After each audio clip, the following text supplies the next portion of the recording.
या सगळ्या संदर्भात बोलण्यासाठी आपल्यासोबत सतीश ढगे सर जोडले गेलेले आहेत। आंतरराष्ट्रीय विषयांचे ते अभ्यासक आहेत। आपण सतीश ढगे सरांशी बोलूया। सतीश ढगे सर, खरं तर सकाळपासून नवनवीन तपशील प्रत्येक सेकंदाला समोर येतोय। आतापर्यंत जो सगळा तपशील समोर आलेला आहे, जी पत्रकार परिषद पार पडलेली आहे, या सगळ्याकडे एकत्रित तुम्ही कसं पाहताय?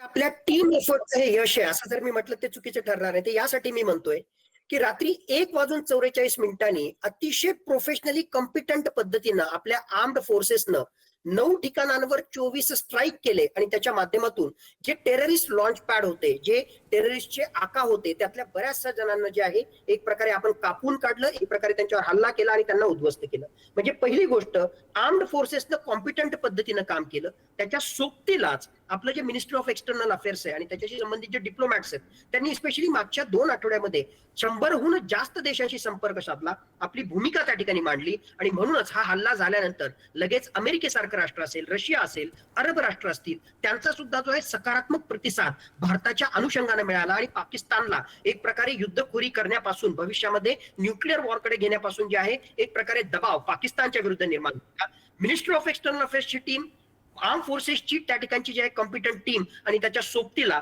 आता जे प्रेझेंटेशन त्या ठिकाणी केलं, मी म्हणेल की याच्यासारखं उत्कृष्ट प्रोफेशनल प्रेझेंटेशन क्वचितच आपल्याला त्या ठिकाणी पाहायला त्या ठिकाणी मिळेल। मुळात या प्रोफेशनल या प्रेझेंटेशनचे जे आहेत वेगवेगळे पैलू आहेत, त्यातले फक्त 2-3 महत्वाचे पैलू मी त्या ठिकाणी सांगतो। पोस्चरिंग, पॉझिटिव्ह सकारात्मक कशा प्रकारचा मेसेज गेला। खरं म्हटलं तर या प्रेझेंटेशन मध्ये कोणीही जे आहे एक लष्कराशी संबंधित प्रवक्ता येऊ शकला असता आणि त्यांनी अशा प्रकारचं ब्रीफिंग देऊ शकला असता। 2 महिला अधिकारी, लष्करातल्या महिला अधिकारी त्या ठिकाणी येतात, म्हणजे खरोखरच महिला अधिकाऱ्यांना सुद्धा आमच्या लष्करामध्ये किती महत्वाचं स्थान आहे, त्यांचं सुद्धा जे आहे कशा प्रकारे नारी शक्ती आहे, याचं हे पॉझिटिव्ह पोस्चरिंग त्या ठिकाणी। बरं, या महिला अधिकाऱ्यांपैकी सुद्धा ज्या आहेत, एक महिला अधिकारी ज्या आहेत त्या कर्नल सोफिया कुरेशी आहेत, दुसऱ्या ज्या आहेत त्या एअरफोर्सच्या विंग कमांडर रोमिका सिंग आहेत। कर्नल सोफिया कुरेशी मुस्लिम महिला अधिकारी आहेत। अशा प्रकारचा जो भ्रम या ठिकाणी पसरवला जातो की भारतामध्ये जे आहेत मायनॉरिटीजवर धार्मिक आधारावर त्यांच्यावर अन्याय त्या ठिकाणी होतो।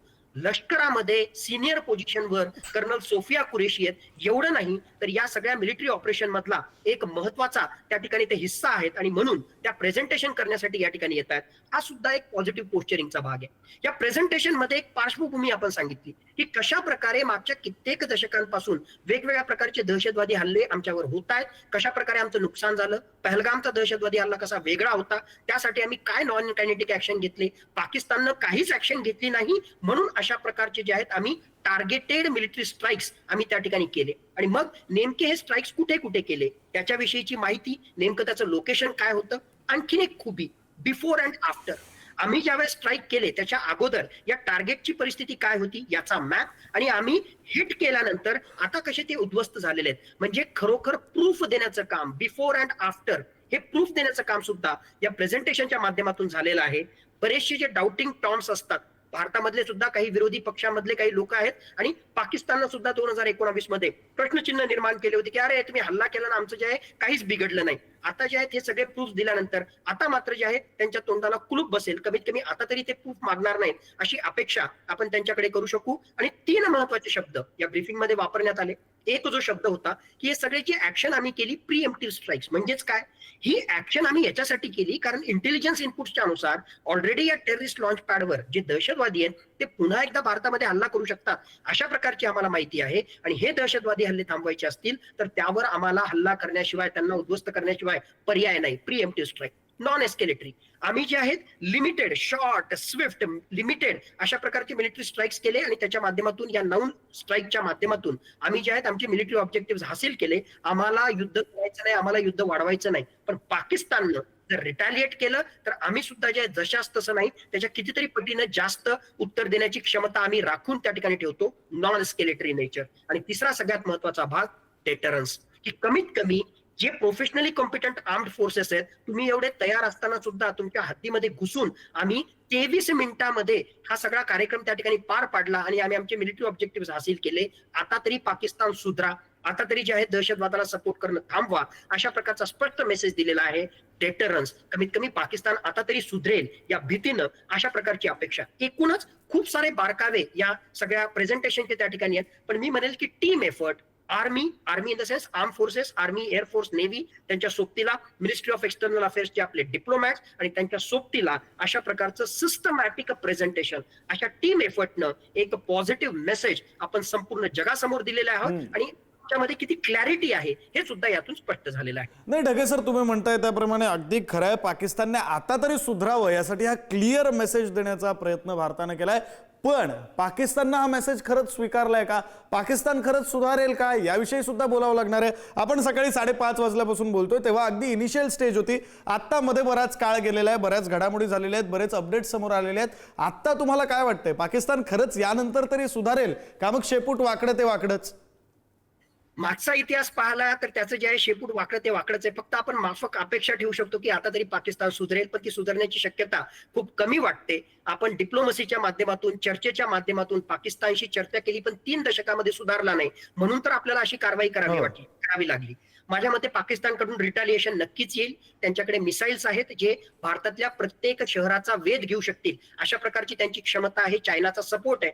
त्यांची क्षमता जरी असली तरी त्यांना आपण ते सगळं करू देऊ का, हा मोठा त्या ठिकाणचा प्रश्नच आहे. कारण आमच्याकडे सुद्धा त्या प्रकारची क्षमता असल्यामुळे खरोखरच भारत त्यांना हे असं करू देणार नाही. पण या सगळ्या शक्यता लक्षात घेता काही ना काहीतरी रिस्पॉन्स हा पाकिस्तानतर्फे नक्कीच त्या ठिकाणी येणार आहे आणि त्याला सामोरं जाण्यासाठी भारत सुद्धा तयार राहणार आहे. माझ्या मते आजच्या रात्री आणि येणाऱ्या काही दिवसांमध्ये पाकिस्तान नक्कीच कारवाई करेल आणि त्या कारवाईकडे आपलं लक्ष असणारच आहे. आणि त्यातूनच माझ्या मते पुढे हा संघर्ष कसा जातो, खरोखरच युद्धामध्ये हे परिवर्तित होतं का या स्पेशल मिलिटरी ऑपरेशनच्या माध्यमातून फेज 1 ऑपरेशन सिंदूरचा आपण जो कंप्लीट केला त्यानंतर काही गॅप येतो, हे आपल्याला पाहणं आवश्यक आहे. पण पुन्हा मी रिपीट करतो, हा फक्त फेज 1 आहे. ये तो सिर्फ झाकी आहे. अजून बरंच काही पाहणं बाकी आहे, कारण वेगवेगळ्या प्रकारचे टप्पे आपल्याला कंप्लीट करायचे आहेत आणि त्याच्या माध्यमातून आपल्याला आपले मिलिटरी, स्ट्रॅटेजिक आणि पॉलिटिकल ऑब्जेक्टिव्ह हासिल करायचे आहेत. खरं आहे सर, तुम्ही म्हणताय क्षमता आहे, क्षमता दोन्ही देशांकडे आहे. तुम्ही जसं म्हणालात त्यांच्याकडे सुद्धा इतक्या मारा करणाऱ्या मिसाईल्स आहेत की आपल्या देशातल्या कोणत्याही शहरापर्यंत त्या पोहोचू शकतील. बरं, त्याला रोखण्याची क्षमता भारताकडे सुद्धा आहे.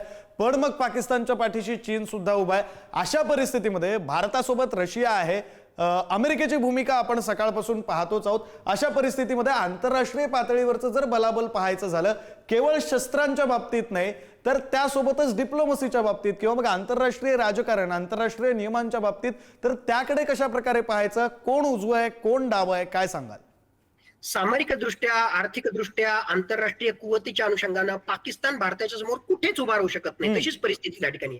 4 दिवस पुरेल एवढे सुद्धा शस्त्रास्त्र त्यांच्याकडे नाही आहेत. पण यस, चायनाचा जो आहे शस्त्रास्त्राच्या माध्यमातून डिप्लोमॅटिक सपोर्ट त्याला मिळू शकतो. तुर्की सारख्या काही ड्रोन्स ही पाकिस्तानला देऊ केली, काही शस्त्रास्त्र देऊ शकतात. पण यांच्या पलीकडे मलेशिया काय किंवा अझरबैजान काय, यांनी सपोर्ट दिला काय न दिला काय विशेष फरक पडत नाही. बरं, ते काय कमी होतं? सोमालिया, जे स्वतःच भुके नंगे, ज्यांना खायला त्या ठिकाणी भाकरी नाही, त्या सोमालियानं सुद्धा पाकिस्तानला पाठिंबा दर्शवलेला आहे. त्याच्यामुळे या 4-5 राष्ट्रांचा जर पाठिंबा सोडला तर संपूर्ण जग हे भारताच्या दहशतवाद विरोधी लढाईमध्ये त्या ठिकाणी आहे. आणि म्हणून हा आंतरराष्ट्रीय दबाव असल्यामुळे पाकिस्तानकडे एकुलतं एक जे कार्ड आहे न्यूक्लिअर वॉरचं, ते न्यूक्लिअर वॉरचं कार्ड तो त्या ठिकाणी युज करू शकणार नाही. अशा प्रकारच्या धमक्याही त्या ठिकाणी तो देऊ शकणार नाही, कारण आंतरराष्ट्रीय दबाव मुख्यतः रशिया, अमेरिका हा त्यांच्यावर त्या ठिकाणी करू शकतो. आणि आपण पूर्णच तयारी केलेली आहे. जर खरोखरच पाकिस्तानचा रिप्लाय नक्कीच येईल, रिटॅलिएट नक्कीच त्या ठिकाणी होईल, पण सगळ्या परिस्थितीसाठी आपण तयार आहोत. सगळे कंटिंजन्सी प्लॅन त्या ठिकाणी तयार आहेत. पण खरोखरच पाकिस्तान जे कुठल्या स्तरापर्यंत त्या ठिकाणी जाऊ शकतो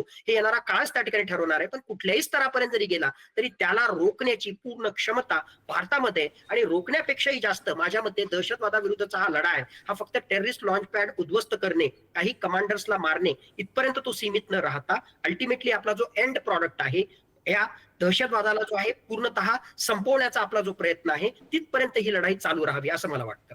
बरं सर, जी पत्रकार परिषद पार पडली ना, त्या पत्रकार परिषदेतले बारकावे सुद्धा तुम्ही सांगितलेत. 2 महिला अधिकारी, त्यातल्या एक अधिकारी मुस्लिम समाजातल्या, या सगळ्या बारकाव्यांच्या पुढे जाऊन किंबहुना त्या बारकाव्यांसोबतच आपल्याला त्या व्हिडिओविषयी सुद्धा बोलावं लागेल, जो व्हिडिओ दाखवण्यात आला. 2001 सालचा व्हिडिओ दाखवण्यात आला, 2008चा व्हिडिओ दाखवण्यात आला, 2019चा व्हिडिओ दाखवण्यात आला. केव्हा केव्हा पाकिस्ताननं भारतावर हल्ला केलेला आहे, भारताचा घात केलेला आहे, ते सारं काही दाखवण्यात आलं. डेटा मांडण्यात आला. मागच्या 10 वर्षांमध्ये, मागच्या दशकामध्ये 350 लोकांचा बळी पाकिस्तानच्या दहशतवाद्यांनी घेतला. हे सगळं मांडण्यात आलं. हे सगळं मांडण्याची नेमकी गरज कशासाठी होती आणि हे सगळं मांडणं हे आता कशा प्रकारे भारताला फायदेशीर ठरू शकतंय? सर, स्वतःच्या मनामध्ये आले म्हणून काही आम्ही हल्ले केले का नाही, हीच तर पार्श्वभूमी, हेच तर या प्रोफेशनल प्रेझेंटेशनची खूबी आहे की नेमकी पार्श्वभूमी काय होती. हा फक्त पहलगाम हल्ला नाही, पहलगाम हल्ला तर वेगळा होताच, पण मागच्या 2-3 दशकापासून कशा प्रकारे भारतावर पाक पुरस्कृत दहशतवाद्यांतर्फे हल्ले केले जात आहेत, कशा प्रकारे आमचं नुकसान होतंय, कशा प्रकारे आम्ही त्यांच्याशी चर्चा केली, डायलॉग केला, डिप्लोमसी केला, त्यांच्याकडून ज्या सहकार्याची अपेक्षा ठेवली, पण तरी सुद्धा पाकिस्ताननं ऐकलं नाही, ही पार्श्वभूमी आम्ही तयार केली. मला स्पष्टपणे वाटतं की हे जे प्रेझेंटेशन होतं, या प्रेझेंटेशन मधल्या बऱ्याचशा बाबी जगातल्या 100हून अधिक देशांशी आपल्या डिप्लोमॅटनी जो संपर्क साधला आणि ही पार्श्वभूमी समजावून सांगितली, ही सगळी पार्श्वभूमी, हा सगळा डेटा, हे सगळे माझ्या मते जे आहेत सपोर्टिंग प्रूफ, हे सुद्धा जे आहेत आपण या देशांसोबत त्या ठिकाणी शेअर केले असतील, जे डॉझियर आपण त्यांना दिलं किंवा जी पार्श्वभूमी समजावून सांगितली. आणि या पार्श्वभूमीच्या अनुषंगानं आमचा पाकिस्तानची लढा नाहीये, आमचा पाकिस्तानच्या जनतेच्या विरुद्ध लढा नाहीये, आमचा दहशतवादाच्या विरुद्ध लढा आहे. नक्कीच एक महत्त्वाची अपडेट सध्या समोर येते. आम्ही कुठल्याही दहशतवादांचं समर्थन करत नाही. भारताच्या ऑपरेशन सिंदूर नंतर चीननं आता ही भूमिका घेतलेली आहे. आम्ही कुठल्याही दहशतवादाचं समर्थन करत नाही असं आता चीननं म्हटलेलं आहे. महत्त्वाची अपडेट सध्या आपण ही बघू शकतोय. पुन्हा एकदा सतीश ढगे यांच्याकडे जाऊया. तर सतीश सर, आपण सध्या बघू शकतोय चीनची भूमिका सध्या समोर येते. भारताच्या ऑपरेशन सिंधू नंतरची ही भूमिका, आम्ही कुठल्याही दहशतवादाला पाठिंबा देत नाही असं आता चीननं म्हटलेलं आहे. खरं तर पाकिस्तानला चीननं पाठिंबा दिला होता, त्यानंतर चीनची आता ही भूमिका. येस, नक्कीच. मुळात जे आहे चीनचं आर्थिक हित चायना पाकिस्तान इकॉनॉमिक कॉरिडॉरच्या पॉइंट ऑफ व्ह्यूने पाकिस्तानमध्ये आहे आणि त्या अनुषंगानं चीन जो आहे प्रत्यक्ष अप्रत्यक्षरित्या पाकिस्तानला मदत करतच राहील. आणि दुसऱ्या बाजूला भारत एक उभरता अशा प्रकारचं चॅलेंज आहे, उभरती अर्थव्यवस्था आहे, त्या पॉइंट ऑफ व्ह्यूने चायनाला ते चॅलेंज आहे, म्हणून पाकिस्तानला तो मदत त्याच्या स्वार्थासाठी करतोय. पण असं जरी असलं तरी उघडपणे चायना पाकिस्तानच्या सपोर्टमध्ये येणार नाही. डिप्लोमॅटिक सपोर्ट, शस्त्रास्त्रांची मदत हे त्या ठिकाणी करेल असं अपेक्षित होतं.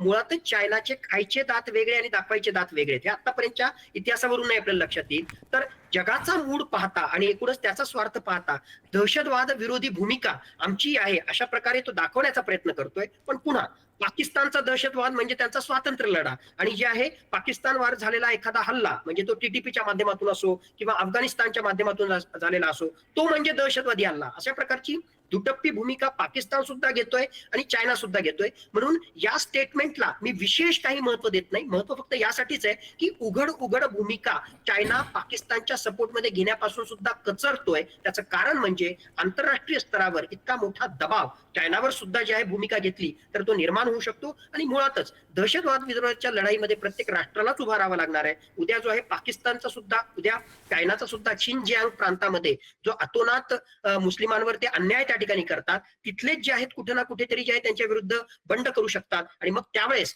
चायनाला जे आहे कुठल्या तोंडानं तो बोलणार ही सुद्धा भीती त्या ठिकाणी असणार आहे. हे सगळं लक्षात घेता माझ्या मते चायनाचे दाखवायचे दात वेगळे आहेत आणि खायचे दात वेगळे आहेत. म्हणून तो शस्त्रास्त्राच्या माध्यमातून डिप्लोमॅटिकली सपोर्ट करेल, पण प्रत्यक्षरित्या चायनाच्या सपोर्टमध्ये युद्धामध्ये उतरेल याची शक्यता खूप कमी आहे. नक्कीच. खरं तर सतीश सर, आपण बघितलं तर चीनला फक्त पाकिस्तानचा कुठेतरी पाठिंबा होता, त्यानंतर आता चीनची भूमिका खरंच खूप महत्त्वाची मानली जाते. सतीश सर, असं जोडले राहा, अजून महत्त्वाच्या गोष्टींची अपडेट्स तुमच्याकडून जाणून घ्यायची आहे.